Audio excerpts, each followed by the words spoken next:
y'all can hear me. You know what I'm saying? The uh I'm on the regular YouTube. I'm not using StreamYard tonight.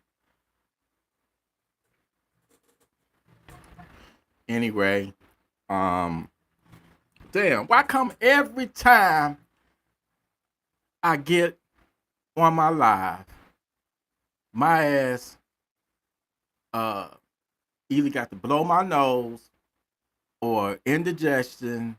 That ain't nothing but the devil. You know what I'm saying? What up, though? Mid Rifleman. Hey, can y'all give me some clarity? Is this microphone working? Because YouTube is glitchy like a mug. You hear me? Is this microphone or do it sound like I'm on an iPad microphone? Can y'all do that? Can y'all okay, hold on. Brandon. Yo, is it working? It's okay, I'm about to deepen my voice. This is how I know whether it's gonna work or not. Is my voice deep? Can somebody tell me, is my voice deep? Because if it's not deep, then it's not. It's deep? Okay. Cool. Anyway, how was y'all how was y'all 4th of July? Hey. I shot my Mac 5. Woo! Man! I shot it for the first time. You know, I let it blend in with the fireworks. Shot it into the ground. I don't do that shooting in the air shit, man. Because what goes up must come down. And I don't need nothing to come down on my head or anybody else's head. So I shoot in the dirt directly in front of me, making sure everything is safe. But I will say that, yeah, it's definitely a MP5. It was no recoil. I don't know which one shoot the best between that and the MPX that I have, you know. But I'm glad everybody seemed to have had a good 4th of July. It wasn't no terror attacks. It wasn't nothing crazy happened. You know, God bless America. You feel me? But that don't take away the fact that you still need to be armed. You feel me? You still need to have that Funky Town sender on you at all times. You know, I don't care what you think. You know, a lot of people, T, you a paranoid.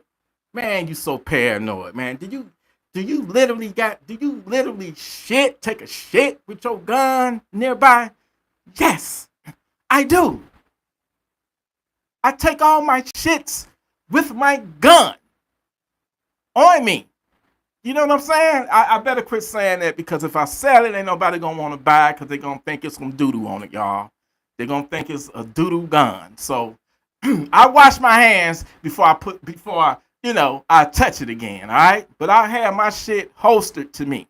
Because while you in the middle of taking a shit, while you in the middle of busting a nut, a funky ass savage, that's when he will make his move. That's when he will make his move and try to get you. When you grow up the way that I grew up, with death, destruction, crime all around you, you gonna look at life differently. You know what I'm saying? I'm happy to, man, I really came on here to kick it with y'all, to tell y'all how much I appreciate you. How much, some of y'all been rocking with the Gun Freak Nation with your boy for some years now, man. And that's just, thank you, Jesus. I got to get some church music effects now because God is good. And I appreciate every single one of y'all that rock with me, that rock with the Gun Freak Nation, But anyway, I want to know, how was y'all's holiday, the 4th of July? I mean, did y'all let loose some fireworks? Did you let loose some funky time centers? I mean, what you put in your belly? You know what I'm saying? I'm trying to interact with y'all. You know what I'm saying?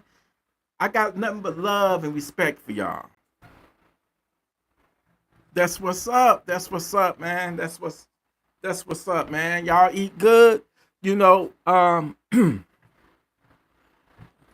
just want you to take a second and thank the Most High that if you did, whether you went to somebody else's house or whether they came to your house or whether you didn't have any company at all, at least you got, you ate something, food, you know, because there's a lot of people that's without, man, and it's fucked up.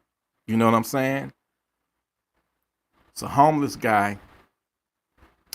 Uh, when I was working at that dispensary, man, he was living out there on the street, and I used to be complaining because I got tired of doing them 13 damn hours a day, and at the price that I was getting, getting paid, I couldn't do it no more, and I'm like, damn, man, I could be home making content. You know what I'm saying? So I had to let it go. But sometimes when I used to think like that, I would look in the camera, see this guy laid out on the sidewalk across the street. And I'm like, damn, how can I complain when this guy, is basically that's his home, So always be glad for what you do have. And even in a situation like that, even if you are going through a rough patch, having a hard time, homeless, whatnot, you still got to take the time to still be. I know this is gonna sound crazy, but even in your most challenging times in your life, you still got to be thankful because guess what? You're still alive. Because there's a lot of people, you know, sleeping in their grave. A lot of people in they urn, ashes in they urn, and they shouldn't be there. They should not be there. Like my nephew, 32 years old, he shouldn't be out there in that cemetery right now. All he was trying to do was go to his sister's birthday party, which is my niece. Um, and how could you ever think that going to your sister's birthday party, to a hall that they rented would be the last night would be your last night on this earth. So that tells you right then and there that you got to know how to move. You know what I'm saying? You got to know how to move. You got to just be cool no matter what. Keep your cool and get the fuck out of there if you think shit gonna go left because you don't know how or what the next person is thinking or your opponent is thinking. You know, I don't want none of y'all that's watching this video to ever go through what I went through. Losing somebody to senseless violence. You know. But you know what? Excuse me for a minute, y'all. Just 1 second. Didn't I tell you that every time I get on this motherfucker, I gotta take a shit or something, or a burp, or a booger fly out my nose or something like that, man? Let me blow my nose and cut this damn light off. I don't know. Jerry left that damn light on, man. I got pink for this motherfucker. Leaving the lights on like that. That's a pet peeve of mine, damn it. All right, I can turn the camera back on. Now, I got that booger out my nose, you know what I'm saying? I'm only human. You know what I'm saying? I fart, take shits, piss. Uh, I'm human like everybody else. Forgive me, Lord Jesus. You know what I'm saying? But shit, I'm telling y'all to talk to me, and I ain't even paying attention. I talk too motherfucking much, my damn son.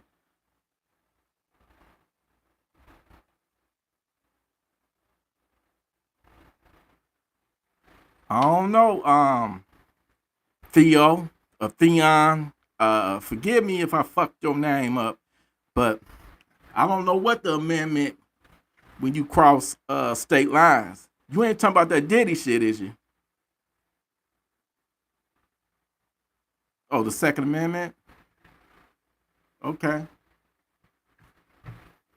But I just wanted to come on here, man, and damn, it's past 1 o'clock.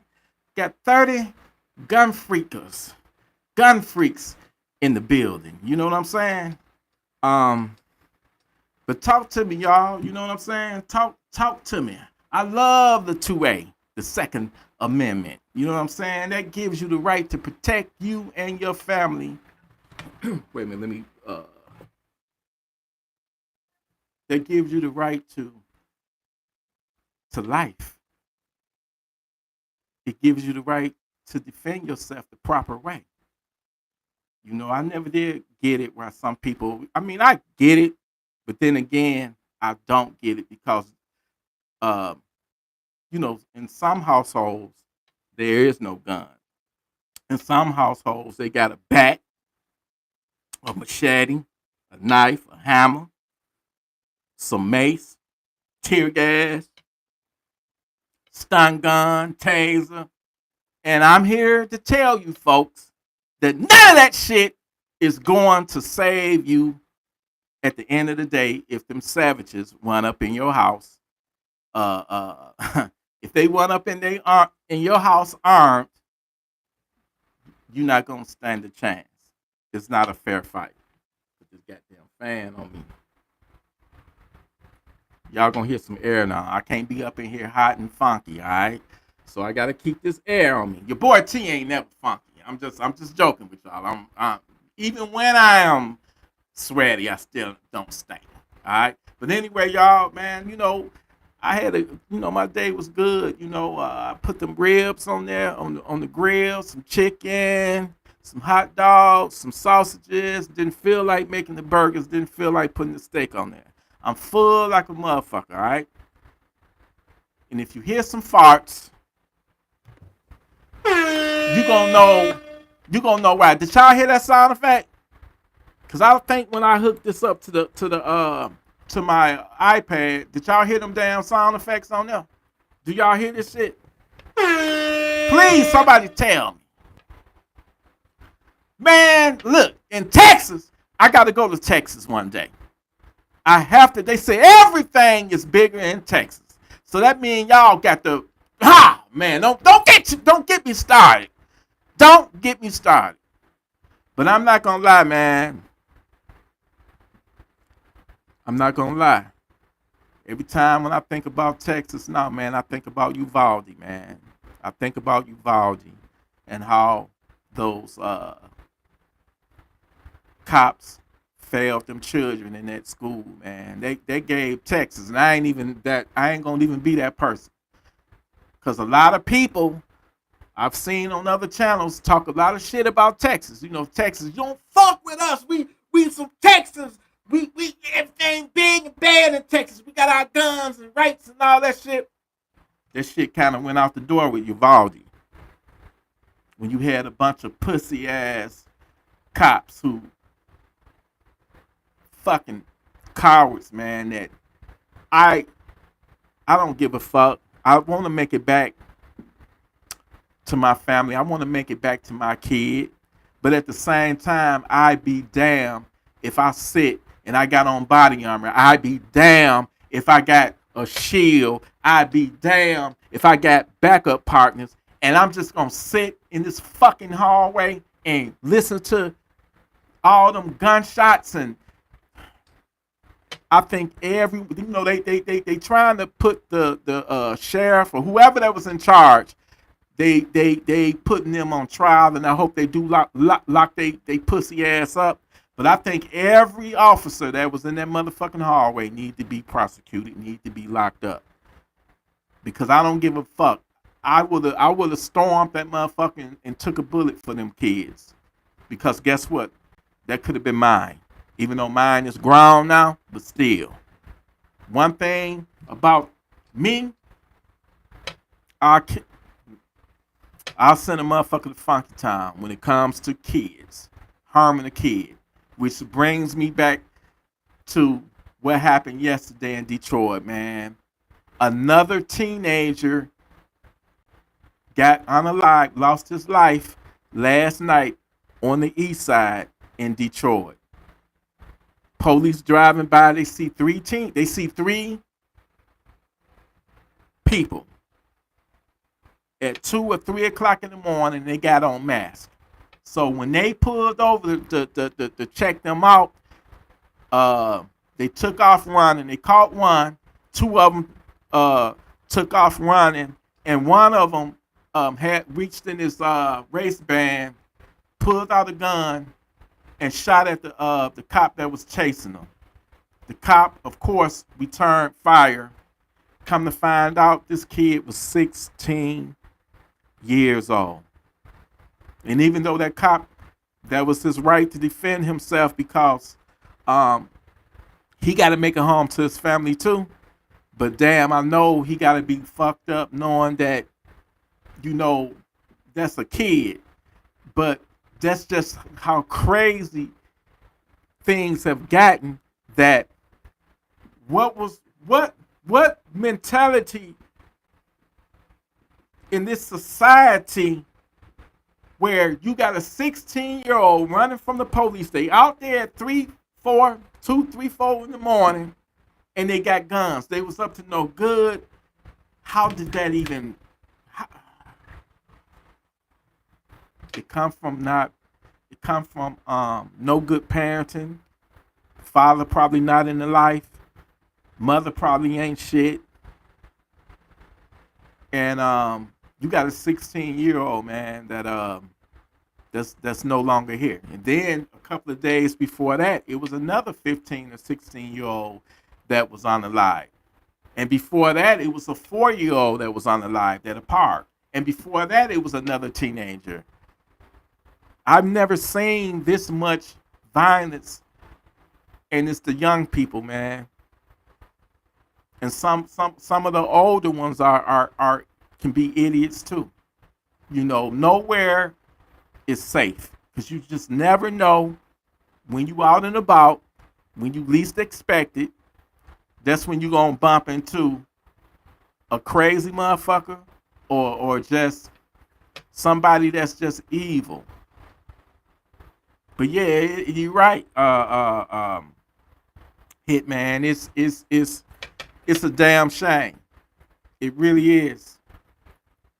You know, the society, man, society. You know, we got to be fathers. We have to, you know, be the blueprint for our children. We all want our children to do better than us. And we all, God forbid, let it be me, leave this earth first. You know, but until then, we got to be we got to have guidance. And, you know, this goes out to all of the strong women that, you know, got kids and there's no father in their life. They got to show them the way. You know, it's a lot of ain't shit motherfuckers out here, man. Oh, but I pay my child support. Man, come on. That's one thing I can't stand about a motherfucker. Got kids, but I pay my child support as if that's going to take care of the kid. I mean, financially, but motherfucker, spend time. It ain't about material things. It ain't about money. It's about you. It's about your kid knowing that you love them. It's about you knowing that your kid unconditionally loves you. But when you ain't in their life and they don't have nobody else to look up to, then the streets got them. And what's on the streets is not good. Man, I salute every kid that loves school. I salute every kid that's in college, because the thing of it is, you got to put in that work while you young. You know what I'm saying? That way, when you in your middle life or older years, where you elderly, you good because you enjoying the fruits of your hard work, the fruits of your labor. You got to have some type of goal and make that shit happen, no matter what, and do that shit while you young and healthy. You know what I'm saying? That's the way to be. All this street shit, that shit ain't gonna get you nowhere. It's gonna get your gun rights taken away from you, and maybe even worse, your life. Like the 16-year-old that was, unalived by the Detroit police last night on the east side. It's sad. It's sad. And I don't want to have to, send nobody to Funky Town, but if you fuck with me, and when I say fuck with me, I'm saying if you try to take my life, then I have no other recourse. I have no other recourse but to defend myself, because I'm trying to be here as long as I can. I'm trying to do better. I'm trying to eat better. Back in the day, pop, pop, pop. I'm drinking 6, 7 cans of pop every fucking day, and that shit caught up with me. You can do that shit and get away with that shit when you younger. But when I went there 2 years ago, and they was like, you got to get that shit up if you want to live. You got to get that shit up if you want to keep your toes. You got to get that shit up if you want to keep your feet. You got to get that shit up if you want to keep your legs. Shit. And I ain't gonna lie, from time to time I'll fall off and I'll, eat me a little, scoop of ice cream from time to time, because that zero sugar shit is just so nasty. But I can never ever drink a pop again. Ever. That shit, my body don't got so used to not, people don't realize how much sugar is that's in a pop, man. And I remember I used to go live when I would be grocery shopping, and some of y'all in the stream would be telling me, T, you don't need that. T, that ain't good for you. T, put that back. T. And I actually get offended back then. I was so ignorant. I'm like, motherfucker, I'm grown. Can't tell me what to do or what to eat. Let me enjoy my life. You hear me? Let me live. But they were so right, and I was so wrong.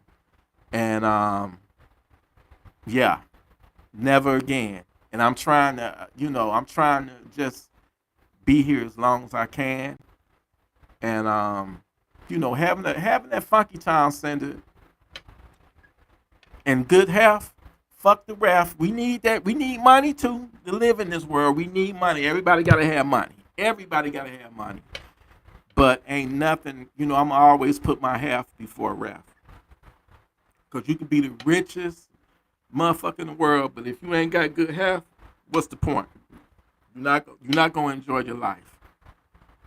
You're not gonna enjoy your life. You know.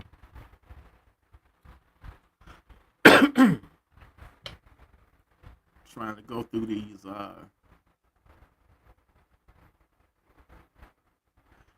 Absolutely, absolutely. You're right, Theon. What's your favorite, Theon? What's your favorite IWI? What's your favorite?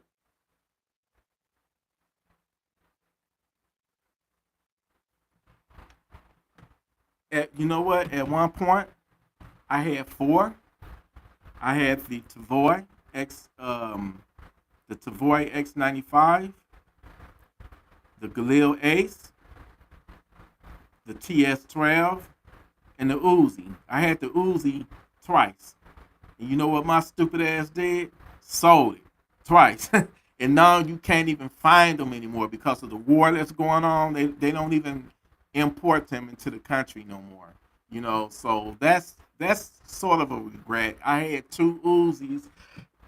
I've done some stupid shit when it comes to guns. I had two Uzi Pros. I sold the TS12 back in the wintertime.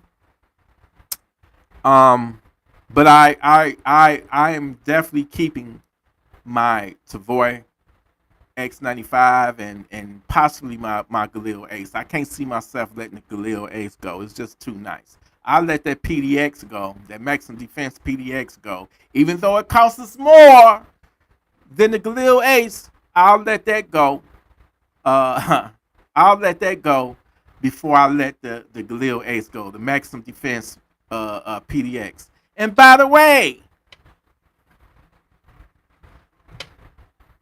if you are on the market to sell your Funky Town Center, don't sell all of them. And if you do, please don't go do it through a private sale and meet up at a police station or something. Because last time I checked, this is a over $2,000 gun. I got offered $1,000 for it at a I ain't gonna mention the gun shop. I said, man, you must think I'm a crackhead or crazy or something. You got to be desperate to let a 2000. I think the PDX's maximum defenses go for like 2200 now. The value on it actually went up. The price on it actually went up on it. So yeah, this is why I no longer fuck with gun shops, even Spencer's. I don't fuck with them unless they absolutely got a good deal on a used gun.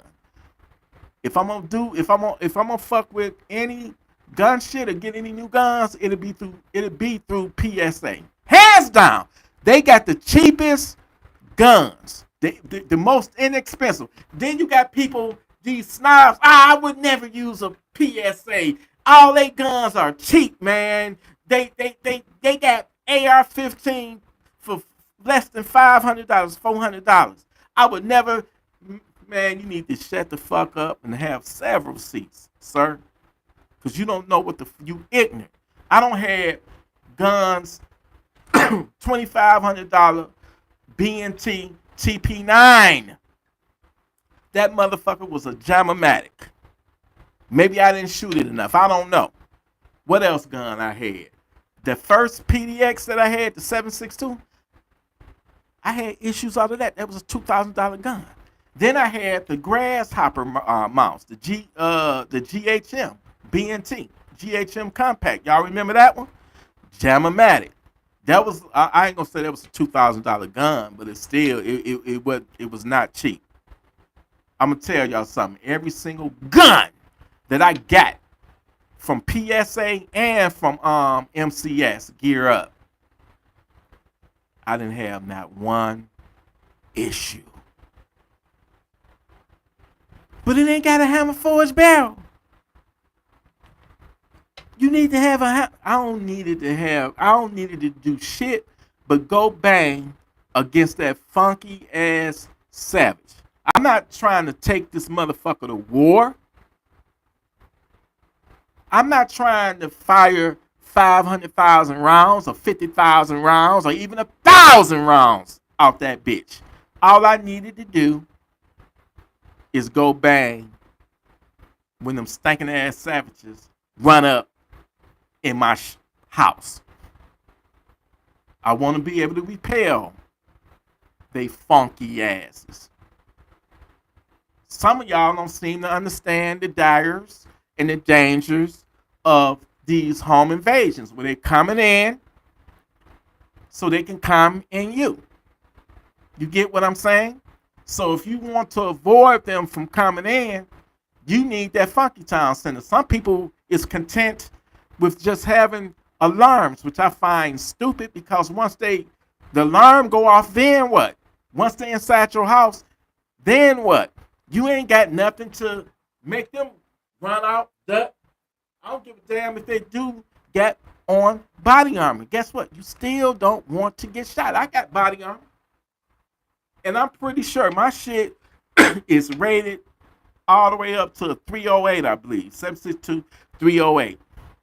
But I still don't want to get shot by one of them.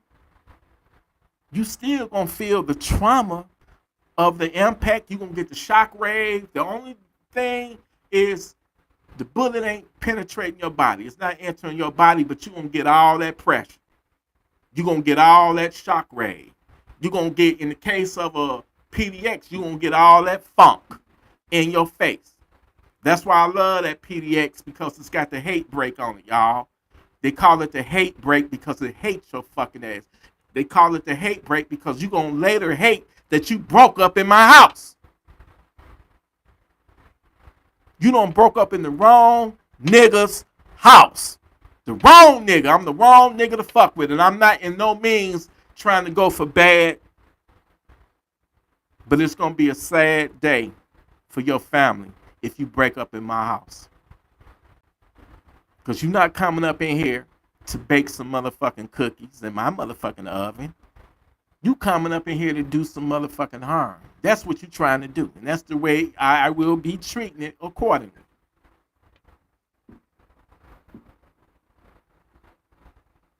Okay, Theon, kids went to 4th of July fireworks by themselves tonight. Didn't realize that I was in the car making sure my kids were safe. Nothing happened, but I will show them the pictures in about 5 years.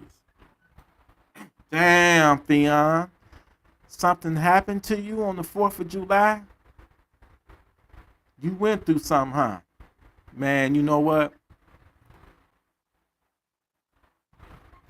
Thank God that you made it through, brother or sister, that you got through this. Thank God that you got the wherewithal and the knowledge and the wisdom to know to be armed and ready. I'm telling you, every day somebody leaving out of their house and never coming back home. I heard about that in Chicago. 4 dead and 18 shot. Man.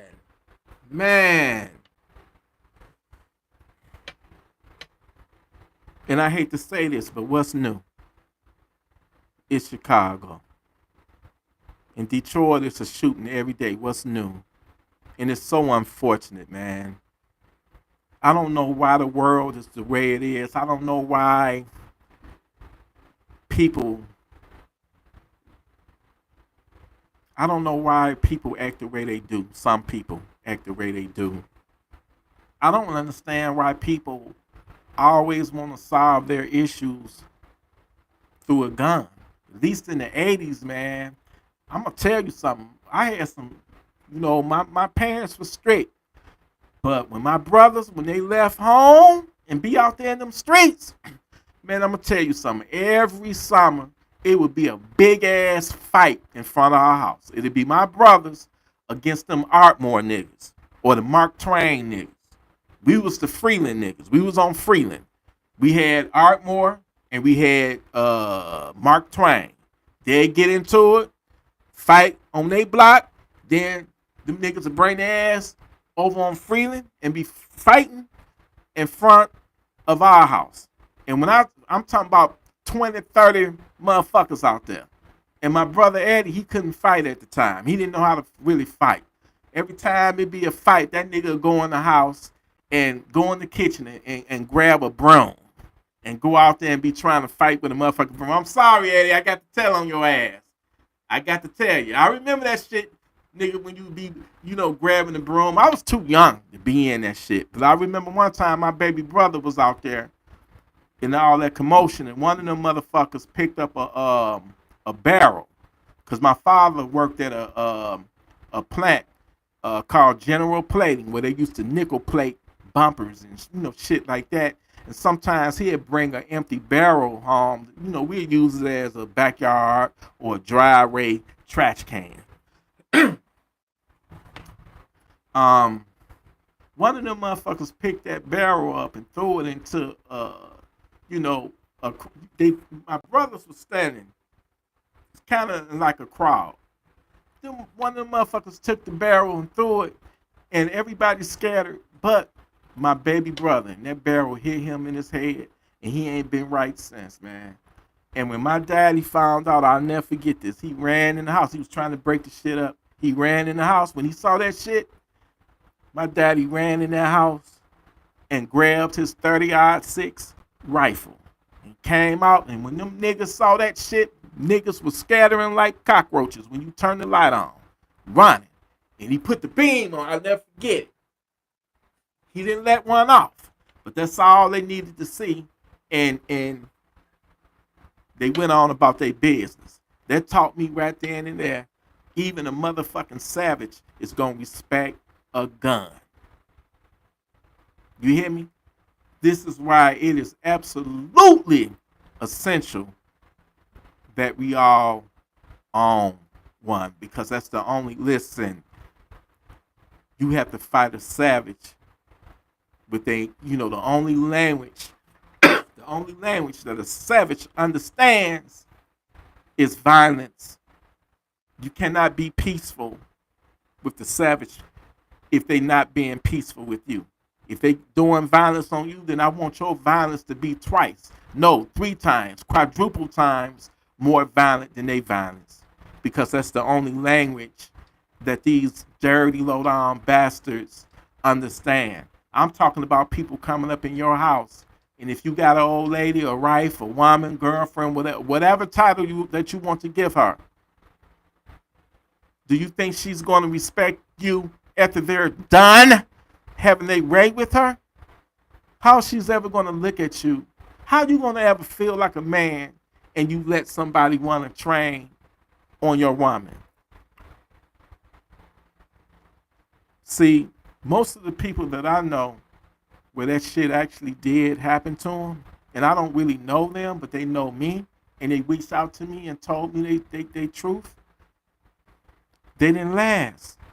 Like with my homeboy and his woman, they didn't last.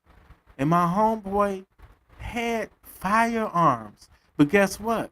He had one of them really, really like diehard Christian women, like very like super like religious, and she didn't like guns. I guess she was a liberal.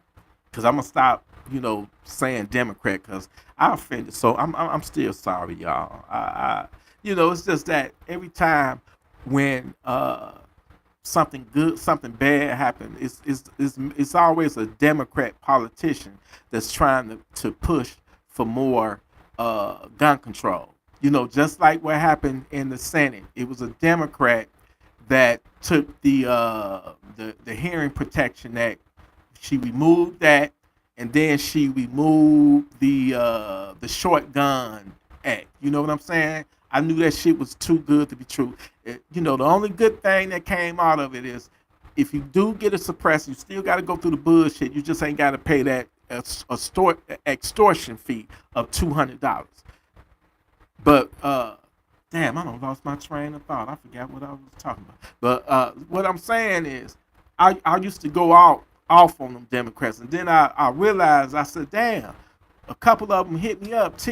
Man, why you doing this? Like, don't take it personal. I'm talking about the higher ups, the politicians, but it wasn't right. It wasn't fair, so once again, I apologize. So from now on, I just say the left. You know what I'm saying? They don't want you to have a gun. Don't trust nobody that don't want you to have particular guns, because they hate the AR-15. They hate the AR-15 and the AK. They think that we should not own them for whatever reason. But like I say, if the criminals got them, then you should have it. If the government don't want you to have it, then guess what? You should have it. Because you just never know the way that the world is going right now, and how the world is set up, and it's all this violence and craziness, and we got hate groups, we got white hate groups, we got black hate groups, we got just so much hate in the world. I want to know why. Where is the love? Can anybody tell me that's in here? Help me out. Can anybody tell me where is the love? I know it still exists. The simple fact that I got 44 people in this room, that the love exists. But why is it, please, somebody tell me, why is it evil? Why is there so much hate in the world? Why is there so much misunderstanding in the world? Why is it even racism? Why is it that somebody else gotta put somebody else down to make themselves feel better or superior, or they this is so childish and elementary. It's so stupid. It's so silly. Let me tell you a true story. When the first time I ever encountered racism, and before I tell this story, man, I grew up family of 8. You know, I had 7 siblings. Well, really 8, because my dad had uh, a son. You know, my other brother by his first wife, and I remember that we all used to watch some old slave movies and shit. That's one thing I never let my kid watch. It was a movie called Gone with the Ren.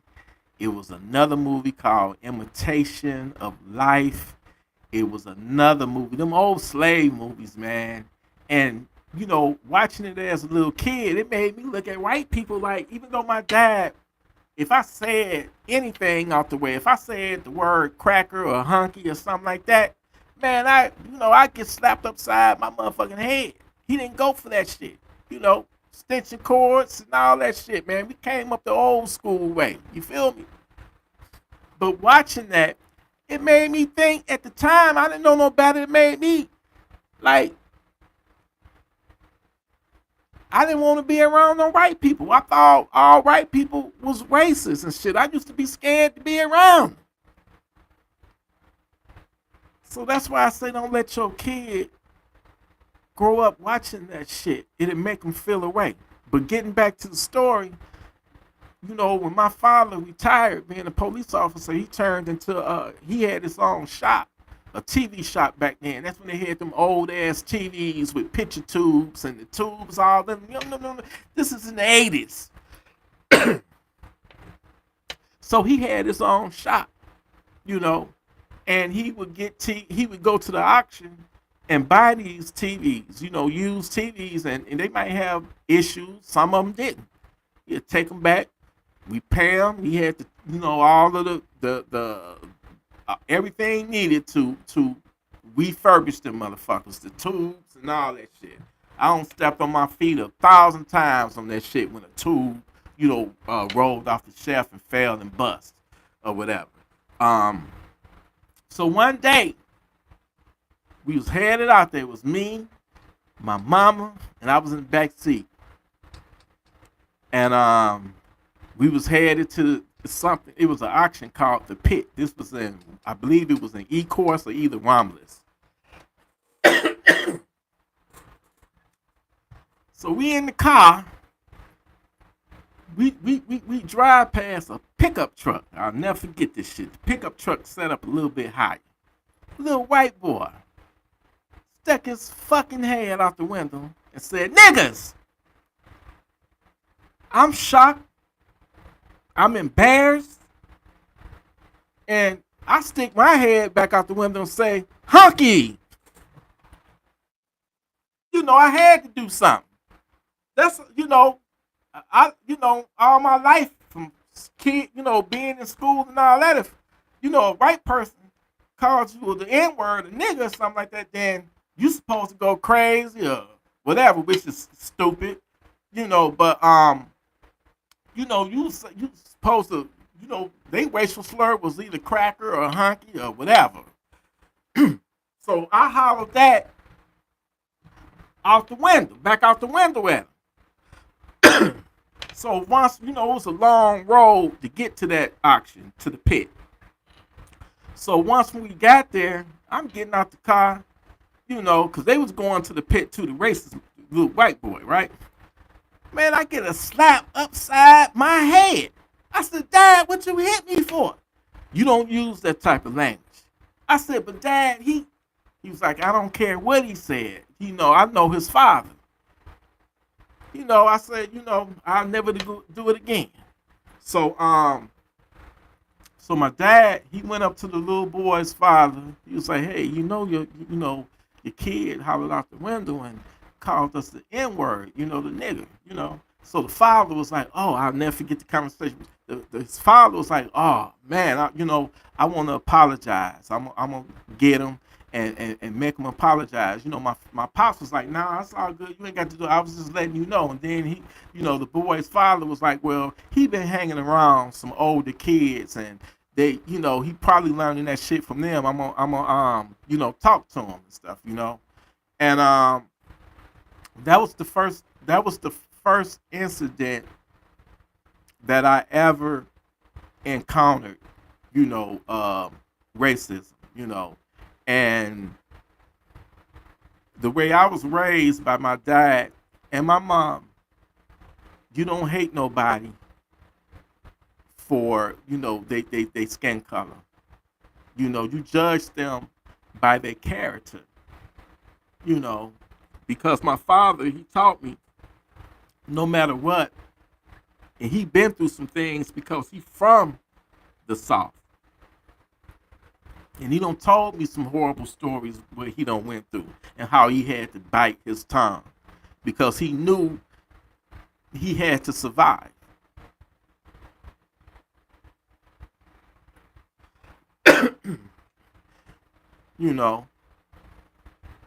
But I just think that it's utterly ridiculous and it's stupid and silly to hate somebody because of the color of their skin,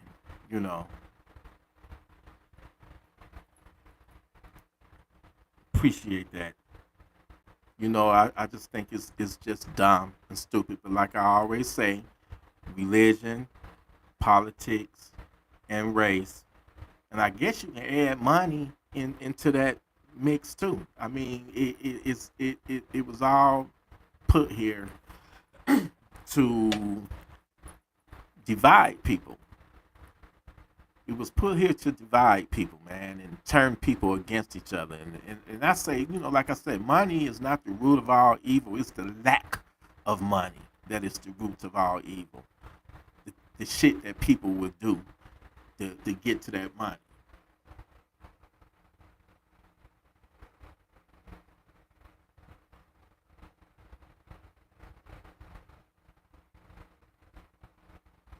Oh yeah, yeah, yeah. I definitely get it.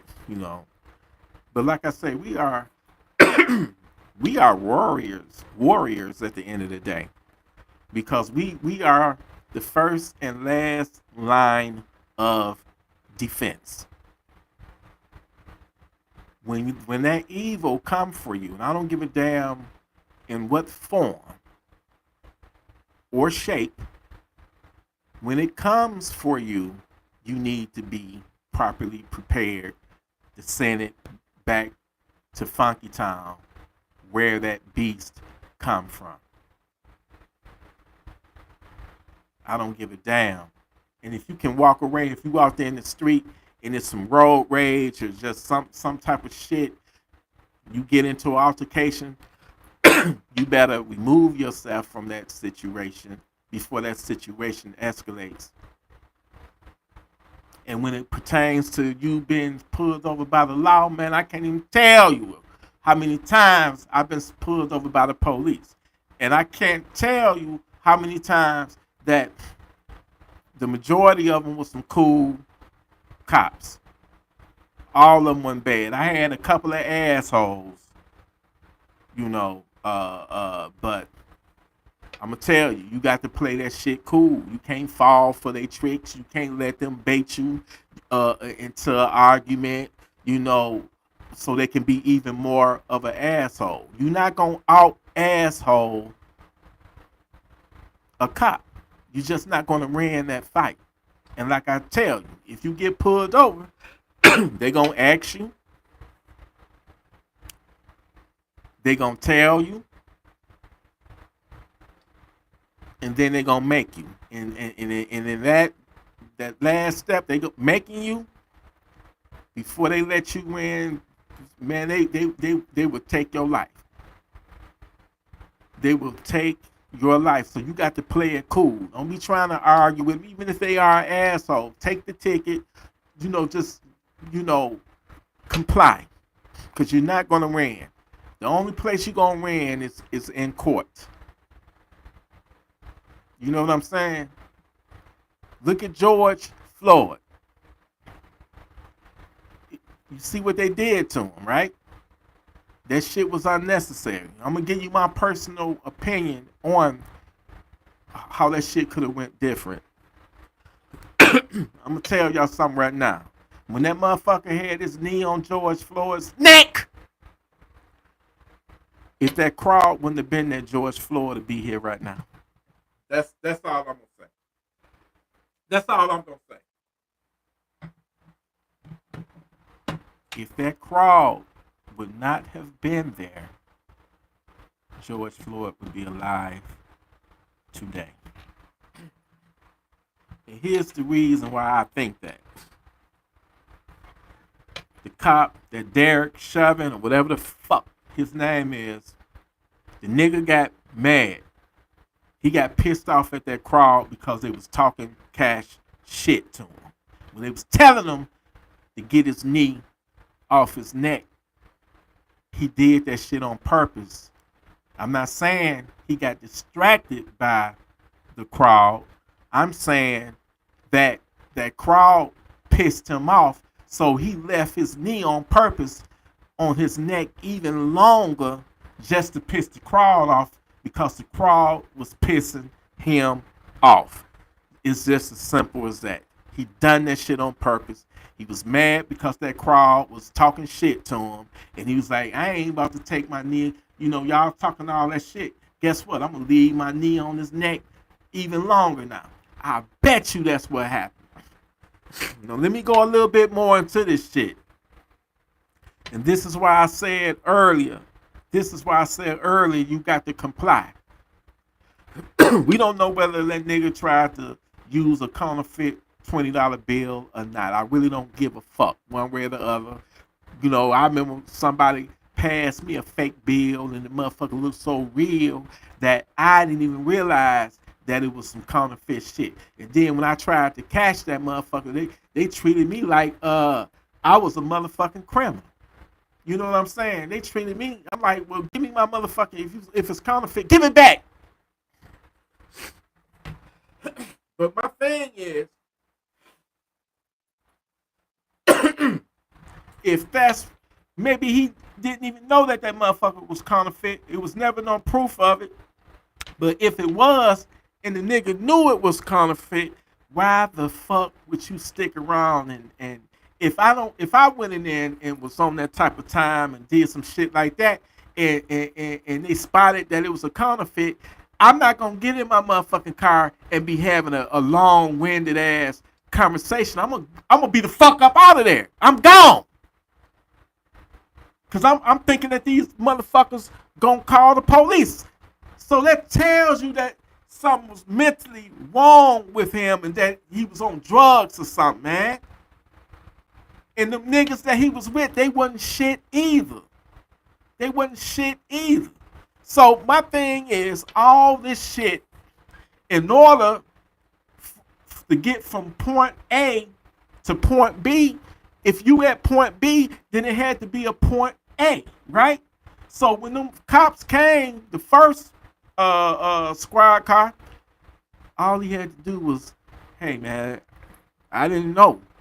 Number one, I wouldn't have been there. I would have drove up. I don't know what they talking about, but here's the $20 bill. I don't know what they talking about. Somebody got it off on me. I didn't know. It could have been that simple. You know, if you're gonna take me to jail, take me to jail. He didn't have to freak out like that. He didn't have to go crazy like that. But I guess it probably was the drugs. And I'm not justifying what happened to him, but it wouldn't have got to point. What I'm trying to say is, it wouldn't have gotten to point B if he would have handled himself at point A. So now that you freaking out has escalated the situation, that's why that motherfucker did what he did. It should have never even got to that damn point. You know what I'm saying? So, where them motherfuckers was dead wrong. Once when they put them handcuffs on that man. I don't give a damn how crazy he was acting. He was in y'all custody, and he was no longer a threat. You got this man handcuffed. So everything that happened, once they got him handcuffed, he's in their custody. This dumb, stupid motherfucker who deserved every inch of that motherfucking knife.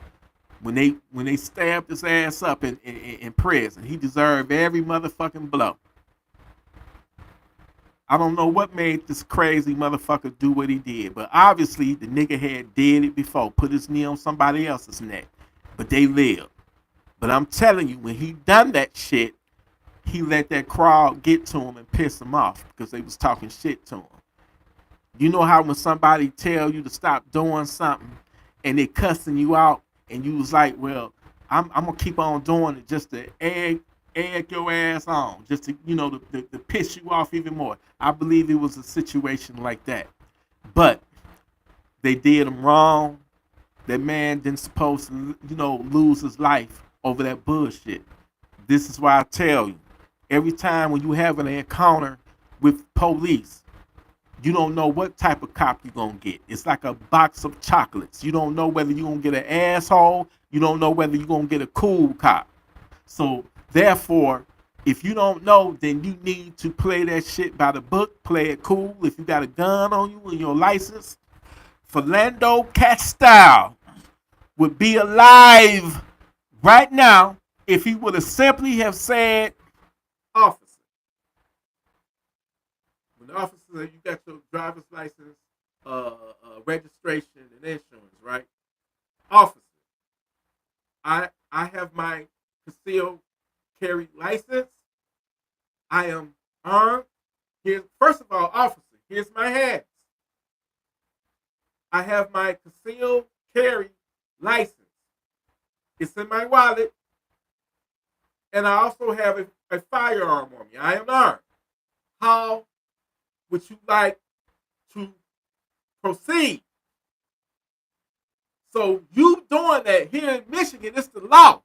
When you get a traffic stop pulled up by the police, you got to tell them that you are armed and that most important, that you got your CPL. Whether you got your gun on you or not, you got to tell that officer, which they should already know, because when they run your plate, it should have CPL holder. But you still got it's law. So when you say that, how would you like to proceed? It's going to make that officer feel comfortable because you don't told him you are armed. And how do you want to, how would you like to proceed? And you see their hands. It's going to make that off.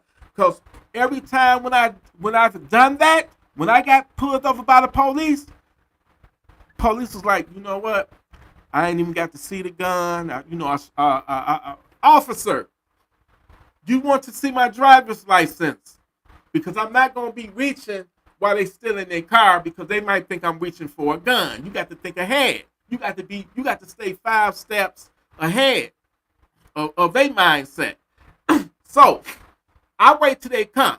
Because usually when they pull you over, they're going to sit in the car for at least 2-3 minutes, finishing one of your plates and shit before they get out. They got them bright ass spotlights on you and shit. You know what I'm saying? And then, people driving by looking and shit. But anyway, so when they come to the car, I already had my hand up. I turned my stereo down, my radio. Matter of fact, I turned that bitch off. I remember one time I reached and turned it off. The officer was like, "Thank you so much, sir. Thank you so much." I have my concealed carry license, and I am armed. Here's my hands. How would you like to proceed? And when I do that, man, the cops was like, "I appreciate that, sir. No need for me to even see your rep." And officer, I am. You need my driver's license. I am about to reach into my left back pocket. I am reaching slowly for my wallet. Okay? So I get my wallet out. I let them know ahead of time where my movement is.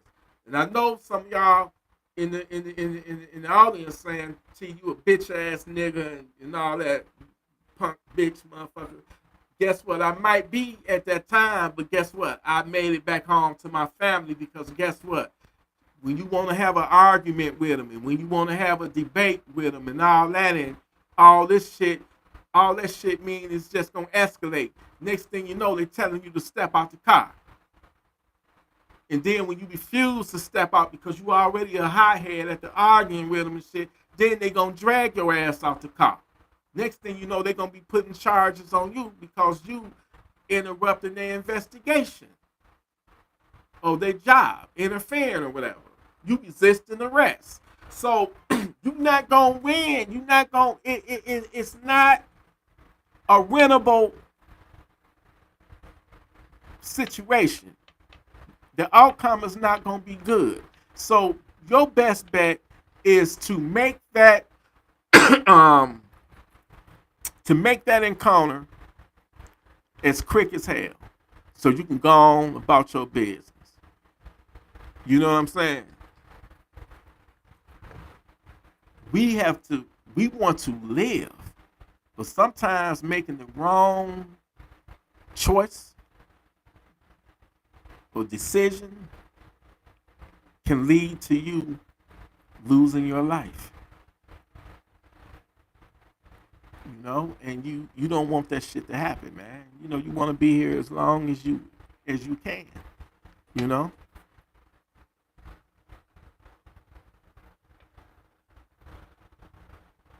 Yeah, you got to keep them hands visible, man. You got to. Yeah. You know, that's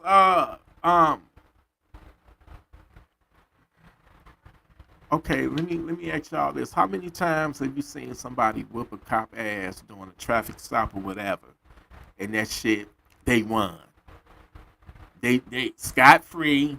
They didn't go to jail. They was able to escape. They was able to beat the cop's ass and take off and leave. How many times have y'all seen that and they not get apprehended or the consequences? You know. See, let me tell y'all something, man. The reason why, remember Tyree Nichols, where you know, he got pretty much beat to death. How them cops, you know how them cops got off? The jury, I guess they, you know, because he ran. I don't know what he was thinking. Maybe he panicked or something. He didn't deserve that. He didn't deserve it. But at the same time, he should have just took the first ass whooping and he'll still be alive. But I guess he panicked because they roughened him up so bad he took off running, which pissed the police off even more. I've seen it where police get mad at you for running and shit. They'll purposely sick their dog on you and have that dog bite your foot, bite your ankle, just for running. I've seen shit like that. I've seen cops on a 98-degree summer day in Detroit. It's 98 degrees and that sun is beaming, and they will fuck with you. They'll pull up on you and they'll make you, especially if you ain't wearing a shirt, they'll force you to bend over and bend down on that hot ass hood, and you burning your fucking arms and you trying to lift your arms off the hood, and they making you put your arms on that hot ass hood. I've seen that shit.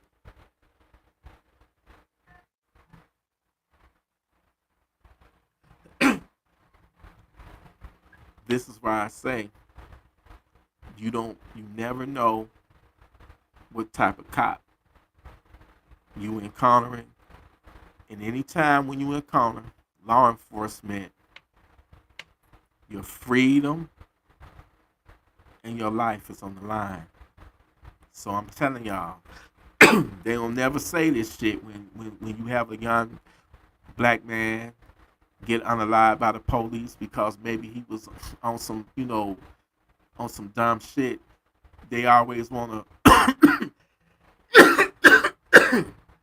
they always want to march, protest, give press conferences about, you know, police brutality, and they got every right to feel that way. But what I would love one day to see on TV is somebody not only, protesting, but telling other men, young men, black, right, it don't matter, that comply. And if you get an asshole cop, you got every right to put in your complaint. You got every right to find out who he is or try to get his badge number. And you got every right to put in a lawsuit. But that's the only way you're going to win. Because mouthing off to him, and you're not going to win. Look at the Sandra Bland case. If she would have just took her ticket, matter of fact, the cop said that, and he was an asshole, but he said initially he was just gonna give her a warning, but by her having that smart mouth, and rest in peace to Sandra Bland, because that woman, ended her own life in that jail, which tells me that woman was going through something. That woman was already depressed. And getting locked up by that asshole cop, that was the final straw. And I wished her family would have bailed her out, because I think they said it was only like $250 or $500 or something like that, and they could have bailed her out. They could have got her out, but nobody got her out. But that tells me the reason why she was being so sarcastic and getting smart with the cop. She was already going through something. She was already going through depression. Clearly, she took her, she checked up out of here. You just never know what a person is going through. And it's the person that you would least expect it. It's the person that you would least expect it, man. Depression is real. I've seen that shit up close and personal.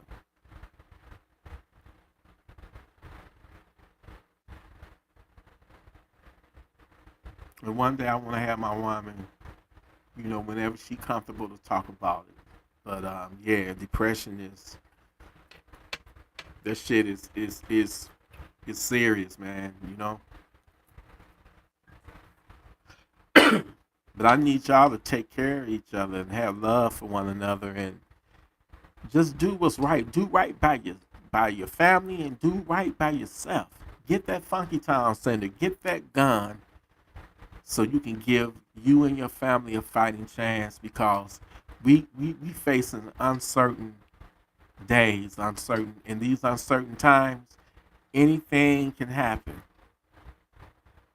You cannot let your guard down, not even in your house, in your own home. I can guarantee you right now, somebody, some savage somewhere is doing the devil's work. Something evil is going down right now as we speak, as you watching me. Somebody being victimized right now. Somebody's taking their last breath right now at the hands of a criminal, a savage, right now. And maybe one day, just maybe perhaps one day, we going to cross paths with somebody, with some savage that's going to try us. And we need to be ready to send him or her on their way to Funky Town. Because yes, the females don't get just as bad as the niggas now. And when I say nigga, I'm talking about black, right, and every motherfucking thing in between. I just ain't talking about black folk. But they don't get just as bad. The setups, I know somebody years ago got set up, by two prostitutes. It was two prostitutes.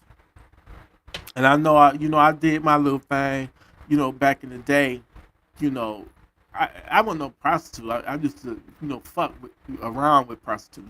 That y'all know that background. I don't even need to go there. I was crazy and raw, back then.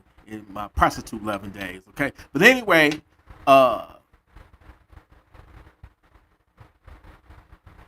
old homie of mine, man, you know, he had two of them, and they robbed them. They set them up and robbed them, man. You know, they went to the hotel room and shit, and he was getting ready to do the do, and one of them was on her knees, you know, doing what they do. And next thing he told me, he felt sharp pain in his beef jerky. So this prostitute bit down on him, and she got him by the balls. Literally, she had this motherfucker by the balls. And I think if she would have bit on his balls, I think that's oh Lord, that's far worse. That's far worse having your balls bit. But anyway, she bit his beef jerky. He couldn't move. So while she was clamped down, the other one was, you know, taking his wallet and whatever else he may have had, jewelry or whatever. And man,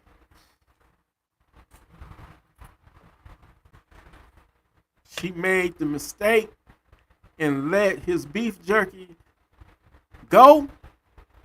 They didn't know that motherfucker had a gun on him, a head on him. Some kind of way he was able to get to that gun, and he unalived both of them.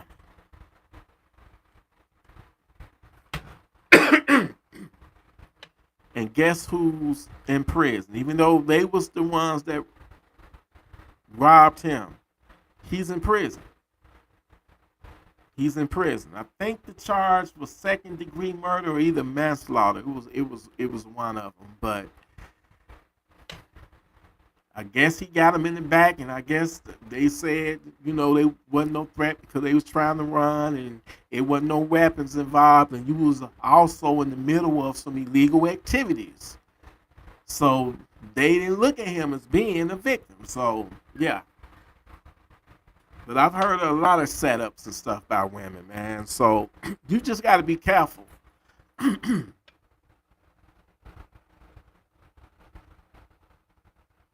You're right, Theon. Yeah, I every time I think about that, I feel the pain. You know, I feel the pain. You don't want your balls kicked or you know, snipped with a scissors or nah. Hell, fuck no. Nah, man. And I know y'all remember Lorena Bobbitt, man, the chick from the '80s and shit. That the crazy ass bitch that, you know, chopped her, you know, her man's, you know, beef jerky off. Man, I know y'all remember that. I think they was able to find it and they was able to stitch it back on. You know, but what the hell did he do to piss her off that damn bad to make you wanna, you know, chop his beef jerky off like that? That's crazy. Then I read in another case, a woman cut off her man's balls. I think that's even worse.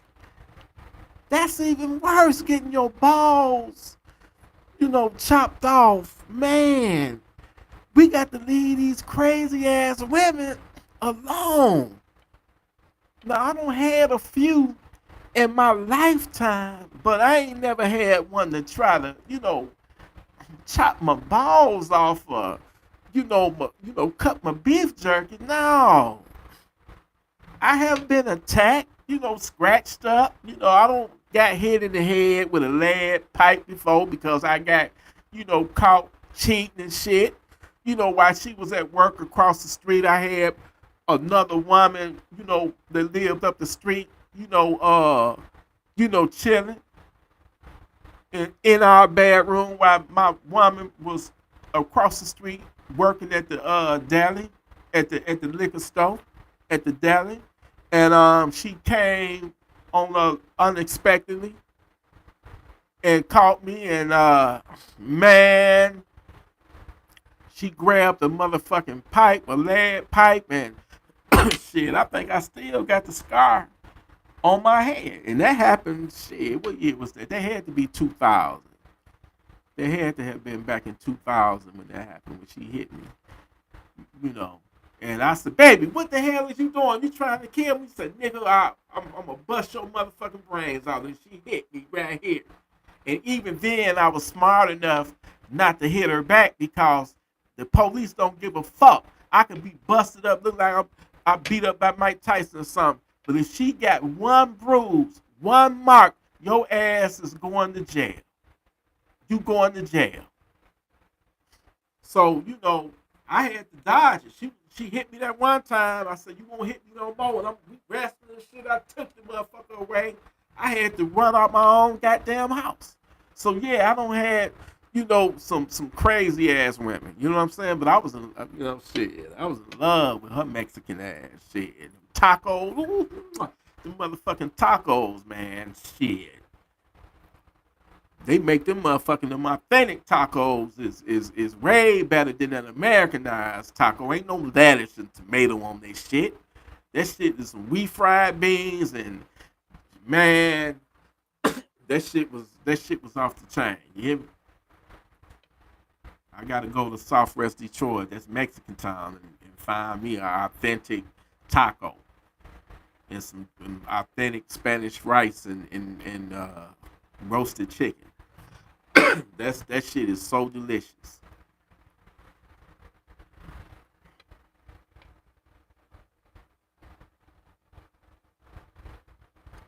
All right, Theon, you have a blessed, savage, free night, my brother. Good night to you. And you know what? I think I'm about to log off too, man. You know. But yeah, I enjoy shooting that Mac 5. I didn't have no issues with it. It's solid, you know. And I do got to get back to the range because I haven't shot the PDX. I ain't trying to wake the whole neighborhood up. You feel me? So I'm gonna go to the range, and you know, it might be on my list to sell that motherfucker. But before I sell it, I'm gonna make sure I shoot it. You feel me? But anyway, Gun Freak Nation, thank you for tuning in to this live. And shit, I just might go, you know, I don't know, I might go back live again later. You shot, hey, Hitman, you shot that Draco. Hey, Hitman, you got a brace on that Draco? If you ain't got no brace, you got to get you a brace for that Draco, brother. Oh, do something different, y'all fireworks, the fireworks still going off. Shit, they probably still, they probably still popping them off over here too. I can't hear under this fan. Oh, oh, oh. Damn, baby, that Gun Freak juice. Mwah! This drink is fabulous. You hear me? And it got me feeling pretty good. You know what I'm saying? Huh? I couldn't hear you. What I'm gonna do now? You want your pussy ate again? No, I wasn't supposed to hear that. I'm just, you know, yeah. Anyway, um,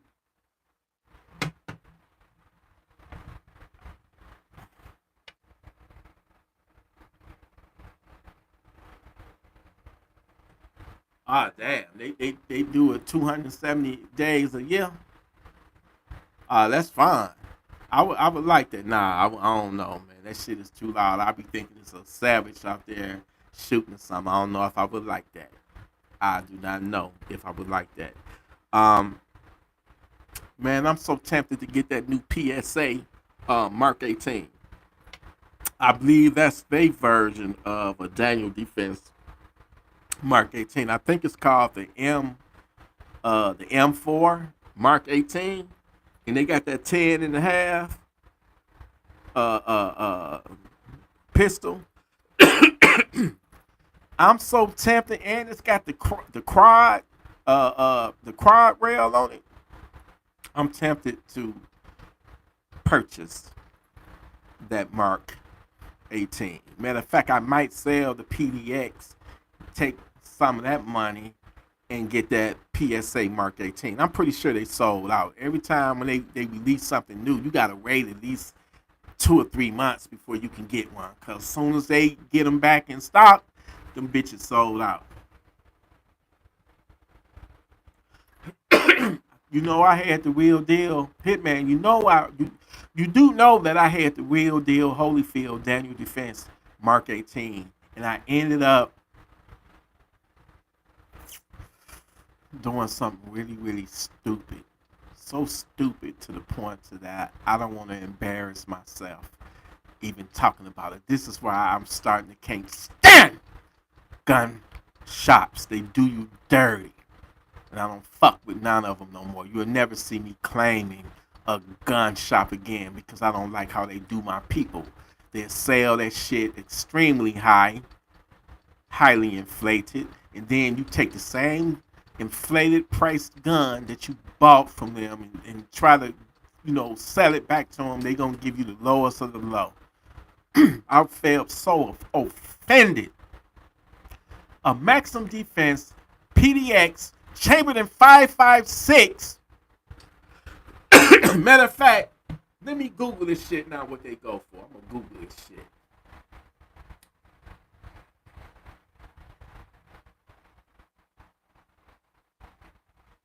What's the cost of a Maximum Defense PDX chambered in 5.56?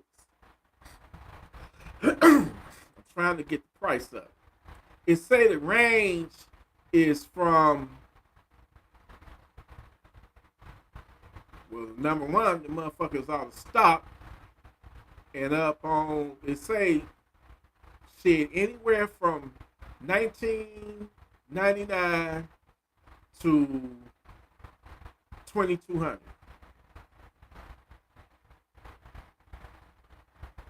So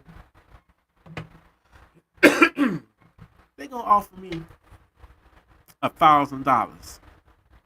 I'm like, get the fuck out of here. I'll keep it before I let it go for that cheap of a price. And it's brand new. I got that through a trade back in December. It was fucking brand new, still in the body bag. Never fired. I'll probably just hold on to it. It's just that I'm not really into the guns like I used to be. And what I'm doing is I'm taking the money, either banking it or using it to fund another project like that PSA Mark 18. Now I don't know the price of it, but it's a Sabre. So usually they Sabre lines be kind of pricey. But one thing I can assure you, you're not gonna find no PSA brand gun over 1,500. I don't think they have any gun that's, they damn sure don't have no $2,000 guns. So they very inexpensive. So I can if I find the right person to have the actual money to buy it. It's like the shit that I got. It's so high end, nobody wants to buy them. They say all day, T, you got the man, that motherfucking fire, man. That come down to it, shit, nigga, you want to buy?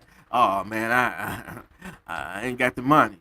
So that's it. Having a high end premium gun like a Maximum Defense is a blessing and a curse, because if you ever want to sell it, you gonna want to at least get the majority of the money back that you paid for it, right? You're gonna at least want to get the majority of that money back. But most motherfuckers ain't willing to pay that kind of money, or either they can't afford it. And then when you do try to take it back to the gun shop, they gonna lowball the fuck out of you. Unless you absolutely homeless, hungry, ain't ate in 5 days, living in your car 7 days, then you can go to a gun store, and because they gonna fuck you all day and all night. They gonna fuck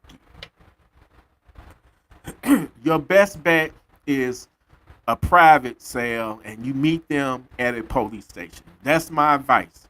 I do not recommend trying to take your shit to a gun shop because they gonna bend you over. They gonna offer me. How you gonna offer me $1,000 for a gun that was over $2,000? Come on now. And what they gonna do? let me give you some real life shit, man. I was going through a little stressful, depressed situation. Not really depressed, but stressed or whatever. And I should never be stressed because God got me too blessed because I got Gun Free Nation. I sold a CZ brand and a BNT GHMC, the compact. Sold them to Spencer for 2,200. I was out of my fucking mind when I did that because the brand by themselves, brand new, was like 1,800. The GHMC, I think, is about 1,600, something like that. But it had the $600 brace, the PDW tail hook brace. That motherfucker brace on it by itself was $600. I got it. I forget how much I paid. I got it through a trade, but I knew what it was worth. I do research on every gun that I'm about to buy. And, price rise and, everything else, right? So I sold him both of those guns for 2,200, which means he gave me 1,100 a piece for each, gun. Man, the next day or 2 days later, I went back up in there. I guess I was buying me another gun. That gun, that GHM that he gave me 1,100 for, and I ain't knocking them. They got to make their profit. They got bills to pay too. I'm not knocking them, but at the same time, don't fuck with them if you don't want to get lowballed. He bought that GHM for me for 1,100, right? Because I got 2,200 for both of them. He had that GHM marked up for $2,100. $2,100.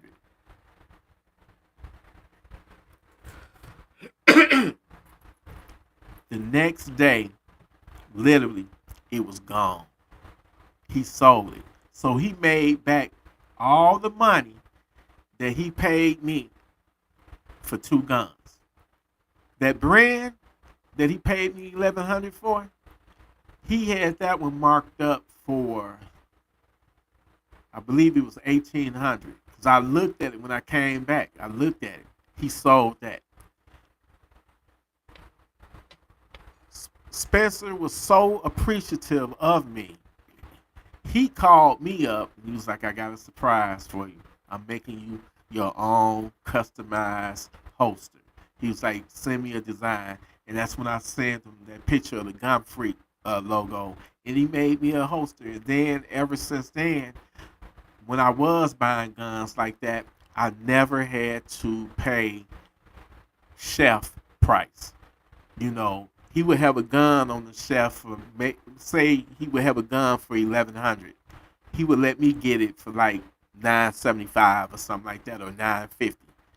And that went on for years because when I sold him those guns like that, them two high-end guns like that on the cheap, it kind of built a rapport between us. And he looked out, gave me, hats, T-shirts, souvenirs, all kind of knickknacks and stuff. And every time I go in there, okay, anybody else, they got to pay that what's on the shelf, that price, shelf price. But you, I'm going to go the least amount. So I can say that I benefited off of it over time.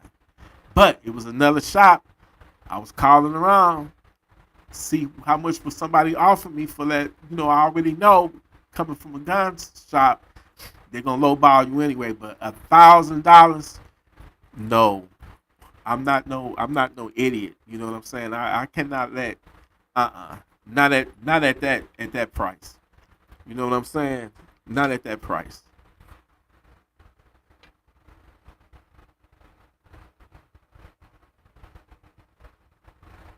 Oh yeah, yeah, yeah. Pawn shops too. You know, and they gonna try to what up though, Gerald? They gonna try to a pawn shop gonna try to get down on you too. But you gotta remember those type of establishments, they all about profit. You know, they buy guns on the low, they get them from their suppliers on the low, and they sell high. You know, I told you the Glock story. I paid like $640 for a 10 millimeter, and I tried to take it back and sell it to them. They only offered me $200, and then it's like, you know what? Since you did buy it from us, I'll give you $250. I'm like, man, I paid $640 for this, man. Come on, man, you can do better than that. He's like, no, we can't, because guess what? I'm gonna let you in on a little secret. We get them brand new from our suppliers for $200. So why would we want to buy a used gun from you and pay more than, $200 or $250? Matter of fact, he was like, they get the brand new Glocks from their suppliers for $250, and then they'll take it and sell that same Glock for like 500 or 600, like they did me. So when I paid that 640 plus tax, they only paid 250 for it. So yeah, they all about profit, and they don't have your best interest at heart. You know, it ain't, your best bet if you're trying to sell off some guns. You got arms list, you got gun broker, and then you never meet a person. You never meet up. It was a couple of people who've been unalive right here in my city because they came into the city to buy a gun. And they end up losing their life because they got set up to be robbed. This is why if you do decide to do a private sale, no matter what or how cool you think this person is, you meet them at your local police station, the local police department. If they don't want to meet you there, then that would make my radar go off. Then you must be up to no good. You know what I'm saying? We you know how I do business. I meet you at my local police station, and then I'm gonna show you my driver's license. I'm gonna show you my concealed carry license, and then you show me yours, and then we go accordingly. We fill out the paperwork, and we go about our day. But we did it safely. Now, if I don't deal with you multiple times, then yeah, I don't have a problem meeting up with you somewhere else. If I don't already dealt with you 3 or 4, 5 times, But you just gotta be careful out here nowadays. Cause you just never know who plotting on you, who got designs on you, who jealous of you, who envy of you, who secretly hating on you. You just never know. And when it do happen, it's gonna come from the person that you least expected, or to be a situation that pop off that you at least expected. Shit go down like that every fucking time, every time. But I'm thinking about letting that PDX go and using some of them funds to get that Sabra uh, Mark 18. It's just something about it. Remind me of that old school Arnold Schwarzenegger movie. What was that movie? Commander. I think he had one similar to that in that movie, Commando. Yeah, that movie Commando. I was watching that not too long ago, and I got so fucking pissed off because in the opening scene, when it was a garbage truck collecting garbage and shit, the garbage man was really, it was really a hitman disguised as a garbage man. He pulled out a little micro ooze, and I'm like, oh man, really?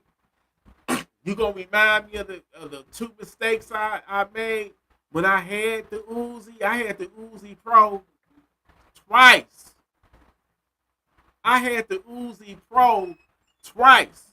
The first one I had the brace on it, and the second one I had didn't have a brace. And I regret.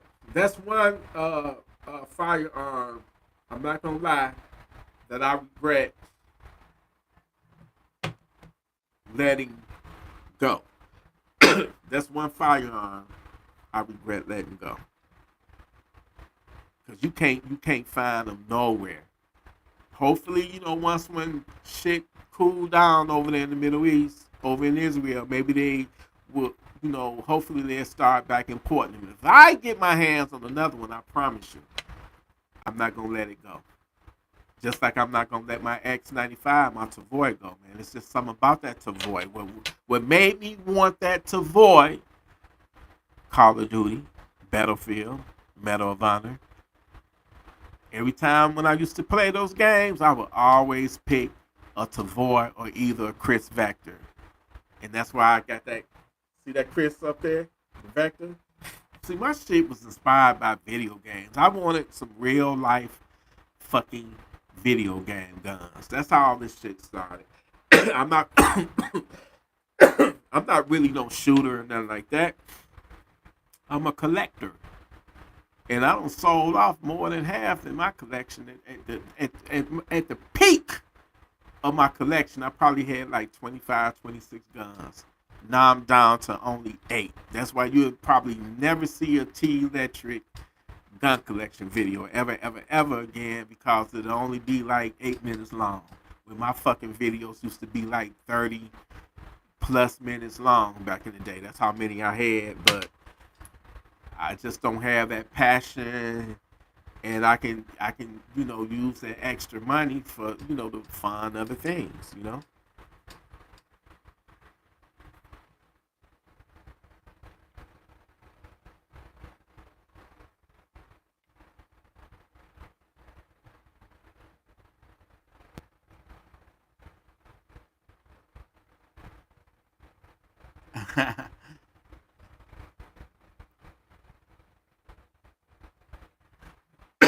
Anybody got any future plans on, like, what's on your wish list? Like any new Funky Town singers that's out? I'm gonna tell you, it's another one. I forget the name of. Nope. I remember it now. It's called the Stinger 9. You got the Kuna. You got the Stinger. The Stinger 9 looks nice. Then the same company that made the Mac 5, that MP5 clone, they got something called the man. They got a new gun called the Mac 9. And when I tell you, this gun, it takes MP5 mags. Um, it's a direct blowback that take MP5 mags, and it looks just like a fucking SIG MPX, but it don't cost MPX money. PSA got them on sale right now for $650, and I think the regular price that I've seen them, they like 750, 700. I don't know if the sale's still going on, but they had them for $650. And I said, man, I should sell my MPX. And I know that's blasphemy right there. I can sell my MPX for $2,000 and still have, 1,200 left if I buy the Mac 9, which looks just like the MPX, but I guarantee you it's not going to shoot. When I tell you that MPXK, I ain't never shoot the copperhead, and I got rid of my copperhead. I had 2 copperheads, got rid of them. I don't think I can let that MPX go. That Geisley trigger or Temney trigger, the guy that I bought it from said that it was a Geisley trigger, but I think it's really a Temney trigger. Maybe he didn't know what I don't know. When I say that's the most softest shooting no recoil guns I ever shot. I'll even say it shoot better than the Mac 5, my MP5 clone. And that got barely it shoots good, barely any recoil. It's just something about that MPX, man. It'd be hard for me to let it go. And it's my primary home defense weapon. I got that motherfucker loaded with civil defense. That's the 9 millimeter. It travels 2,000 feet per second. So if the savages got on body armor, it's gonna hit them real good. Like if they got the soft armor, it'll probably penetrate. No, it ain't gonna. It's not gonna penetrate armored plates. But I'm just saying, if they got soft armor on, like the Cavalier, whatever they call that shit, Kevlar, it's going. It said that it will penetrate it. It travels 2,000 feet per second. So I got that, and I rotate from that to I got three types of defensive ammo. I got the civil defense. I got the RIPs, and I got the Underwood, the shit. I forget the name of it. I think it's called Underwood. The ones that look like it look like a screw. Looks like a Phillips screw. So I rotate between civil defense and the Underwood extreme. That's it. Underwood extreme penetrators. And then I got some Hornadies too. But my main one that I carry is the civil defense, simply because of the velocity. 2,000 velocity speed is what gives the knockdown power and can penetrate certain body body armor. Yeah, that's it. Extreme defender. You know what? uh Jarrell, I had the RDB and the RFB. And I'll say this. When I got the RFB back in December, that was my first 308, and I didn't even get a chance to shoot it. I got rid of it. I sold it. Matter of fact, I traded it.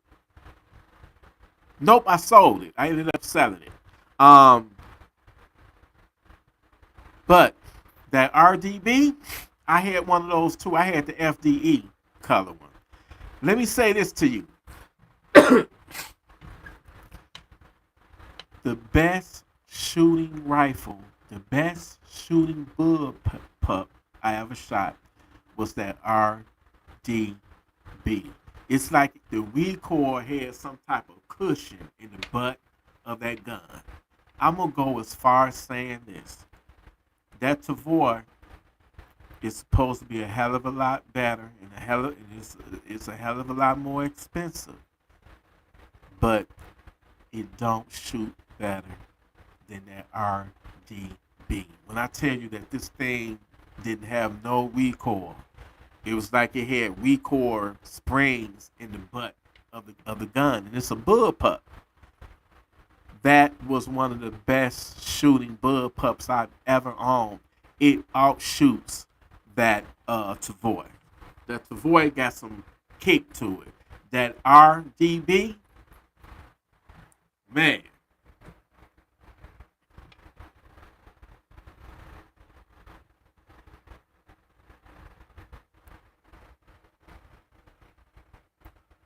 Okay, I'm gonna check that out. Stay dangerous. I'm gonna check that out.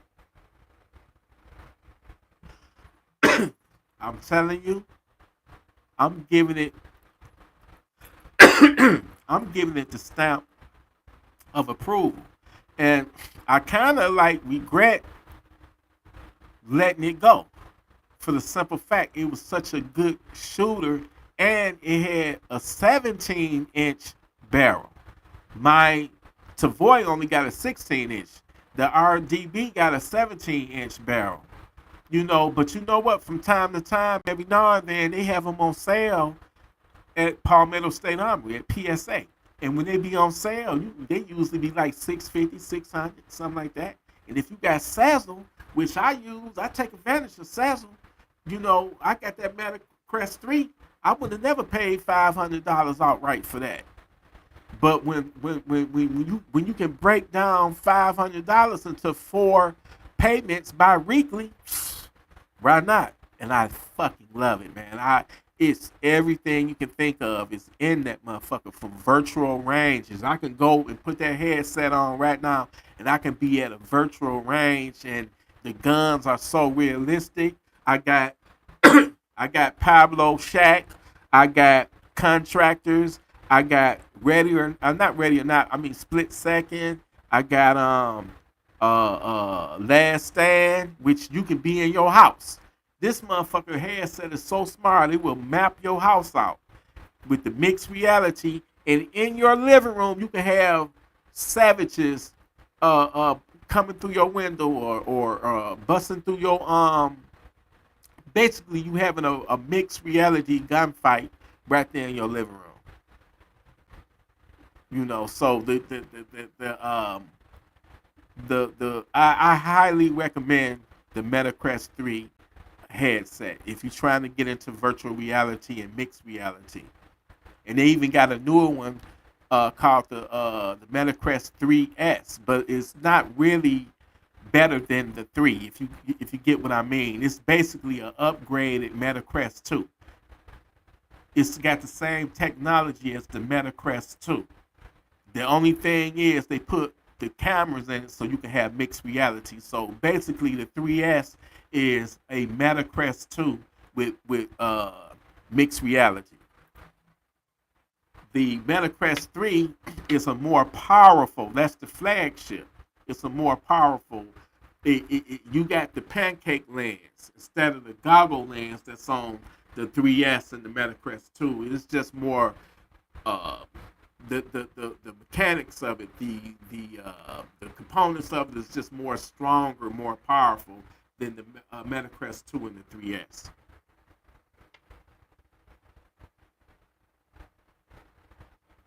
I had a Ruger PC charger as well, and I ended up um, I ended up trading it along with the Gideon Shadow the UMP, which I regret letting it go. But I gave up 2 guns and $400 to get my first Maxim Defense PDX, which was chambered in 7.62 by 39. And I ended up trading that and something else to get all them guns that I had back during Christmas time. You know, but guns to me they come and they go. But certain guns I would never, get rid of. Like I would say right now, my Tavoy X95 and my MPXK. Those are my 2 favorites. Although I do love that micro, the Black Dragon over there. I do love that micro Draco. It was customized when I bought it. I bought it that way. And then I love I love the Chris Vector too. I love the Vector. You know, but yeah, that I'm very impressed with that Mac. The MP5 clone, that Mac 5. I'm very impressed. Very little recoil, but if I had to choose between the two, I'm rocking with the MPX all day. Yeah. Okay, my bad. That's the fan blowing into the microphone. My bad. Anyway, y'all, I'm about to jump off, and I'll see y'all tomorrow night. We gonna do this. Hey, I'm doing this every night. You know what I'm saying? I chose not to do the StreamYard. Um, I'm looking forward to having more, guests. Soon as Saint got a lot going on, but I got to get my brother Saint the Realist back on here too. You feel me? And I'm trying to get more people, but it is what it is. I'm gonna continue to do this no matter what. You feel me? Anyway, Gun Freak Nation, I need y'all to be safe. I need y'all to be armed, responsible with your firearms, please, please, because horrible accidents can happen. I need you to be righteous. When I say righteous, just mean, do right by people. Treat people how you want to be treated. You know, treat people how you want to be treated. But always be ready to protect yourself at all times. You don't never want to be a victim, and you never want to, you know, see your family get hurt or victimized. You want to be in a position to where you can fight back. So empower yourself, not through picking up a phone and dialing 911 or, screaming and hollering and running and hiding. Empower yourself with that firearm, that gun, so you can have a fighting chance. Having that firearm can make the difference between life and death. But having that firearm, it comes with a great responsibility because in the wrong hands or in the hands of someone that don't know what they're doing and naive, it can be very deadly, very fatal. So you got to know that it's a serious tool that can save your life, but it can also, you can lose your life if you handle it the wrong way or react because you mad. Never pull that motherfucker out of anger. Only pull it out when you feel like your life is in, danger. You're in danger of losing your life. Somebody about to cause great bodily harm to you. So you don't let that happen. You put that threat down. Eliminate that threat.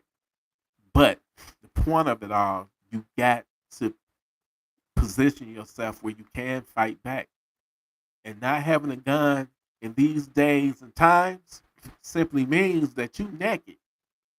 You ain't got nothing if they come storming up in your house. All you gonna hear is running feet that's getting closer and closer to you, and your heart gonna get to racing and like, damn, what the fuck is going on? And before you even know it, they own you. They got that funky town center. They got that steel to your head. Then what you gonna do? What you gonna do?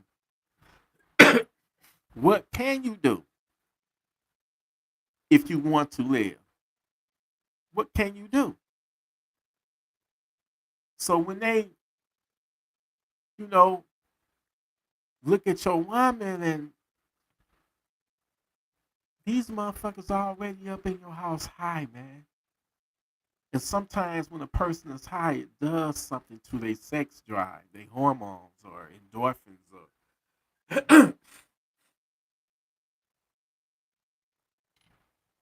and unfortunately, that's a true story because people have reached out to me.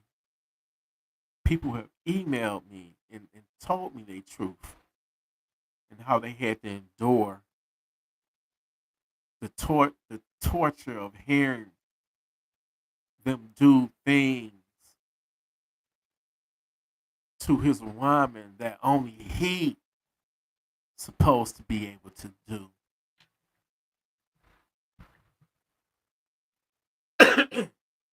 Make it make sense. Make it make sense. And you choose to still not be armed. And like I said earlier, you think that relationship gonna last and you couldn't even protect your woman, you couldn't even protect your own kids. You don't even want to be in that situation, that predicament. So if you're watching this and you don't have a gun, I'm begging you for your own good. Go out and buy one and be responsible with it. Go out and buy one and make sure that it go bang every time you pull that damn trigger. Make sure that you get you some hollow points and you won that through it too, because you know you don't want to be in a situation where you got to use your gun and it go click when it's supposed to go bang because it don't like that particular hollow points. Because I get it, hollow points are expensive. That cost way more than regular full metal jackets. And most people, when they go to the range, they want to shoot the cheap shit. They ain't gonna shoot all they. I don't do that shit either. But you still need to take at least 2 or 3 of them motherfuckers out the box and load them up and see how it runs. And that way you'll know in the time of need, when life or death is on the line, your life or death, or a family member's, loved one's life is on the line, you want to know for sure that that gun is going to go bang. Because if it don't, you up shit's creek. And nowadays, what they do in a home invasion is worse than a freak off, a Diddy party. And I'm gonna stop saying that shit because I keep telling y'all I wish I could have went to one of them motherfuckers. If I was invited, I would have attended it. However, I am afraid of airplanes because I'm so afraid of heights. So I don't want to get on the airplane and have a heart attack and die. It ain't for me. But I would have catched a train or a bus to go to one of them motherfuckers. And I am so glad that he uh, escaped the most serious charge, which was the racketeering, the RICO charge. Because if they get him, we next. We next. Because I think he was singled out, and I thought, this is what the government get. A big fuck you. Even the jury recognized that all that shit did not add up. Everybody, well, look how he beat Cassie. He wasn't charged with with domestic violence. That shit was wrong, and it was fucked up. And I do not whatsoever condone a woman getting her ass beat by a man. But at the same time, it was wrong for Cassie to continue to stay in that relationship when she could have left. You understand? And the statement I heard the ladies was like she feeling in fear of her life. She's scared. Scared of what? You cheated on this nigga and you still live, right? Uh, you got a $30 million settlement because you got your ass whooped. Uh, you better buy you some security, girl, or buy you a dog at least. You got $30 million. You can beat my ass right now. Give me $100, goddamn it, and I'll take her ass with it. But you got 30 million. And then I think she testified because they threatened to put charges on her because she partook and participated and organized some of them freak offs. Hell, some of them freak offs Diddy wasn't even there. It was her. She was down with that shit. So she wasn't innocent as she's portraying herself to be because she took part in that bullshit. And they dealt with that shit because they enjoyed the lifestyle. They enjoyed the perks. Okay? In her mind, all right, I'm gonna deal with it. I got all this money. I'm getting this. I got that. He give me whatever I want. I don't mind from time to time if he want to see me get fucked by this dude. You know what I'm saying? I mean, I'm just glad they didn't get him on the RICO. That was not worth that man going to prison for the rest of his life. And I'm by no means a P. Diddy fan, but I would have attended one of those freak offs just because I'm a motherfucker that loves to watch, to be not necessarily to partake in it, participate, but to watch. You know, and y'all know my history. I've spoken on this before. You feel me? But anyway, that's neither here nor there. Y'all get armed, so won't nobody diddy up in you. You know, be able to defend your loved ones, your family, and send they stinking asses, funky asses to Funky Town. All right? Because there's a lot of people right now that's not here. And let's just be real about this. Once you gone, you gone. Ain't no coming back. And let's get it even more funkier. I know I might ruffle some feathers and offend somebody, but nobody really knows whether it's a real heaven or a real hell. Nobody really knows that because ain't nobody never came back to tell us. Once you're gone, you're gone. Sometimes I just wonder when you're gone, you just don't exist no more. But then, even then, is it a how does it feel to not exist?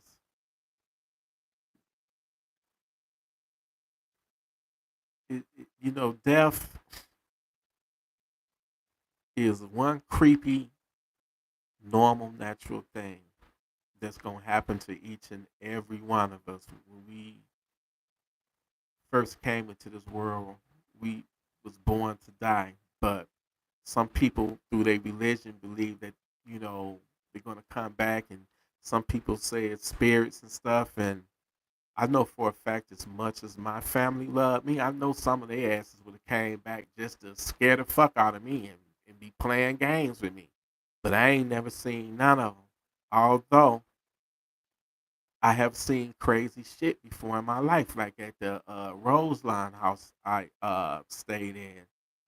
I remember when I first was moving in the house, and you know how when you first moving in the house, you ain't got everything together and shit, and you just throw your mattress. You ain't got time. You too tired. You ain't got time to be putting together a bed frame and shit. So I threw my mattress on the floor. I said, "Fuck this! I'm just gonna sleep on the floor." Well, those it had creepy steps. You couldn't sneak up them steps for shit because they was creaky, loud as fuck. And I'm gonna bring that up in a second. Reason why I'm making that a point. So at that house, some of the doors set up kind of high on the hinges, where you had like a little gap, not that much of a gap between the bottom of the door and the floor, because they set up high on the hinges. So when I laid down on that mattress, I can literally look and see what's beyond that door through that gap. One morning I woke up early,